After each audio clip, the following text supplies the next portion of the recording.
Malacanang hinamon si VP Duterte na umuwi at sagutin ang mga issue laban sa kanya. Naritong news scoop ni Ralph de la Cruz.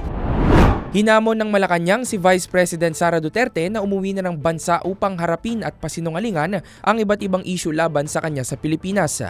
Ayon kay Palace Press Undersecretary Claire Castro, dapat isipin din ni VP Duterte ang kanyang responsibilidad bilang Vice Presidente ng Pilipinas at hindi lang ang kanyang tungkulin bilang anak ni dating Pangulong Rodrigo Duterte.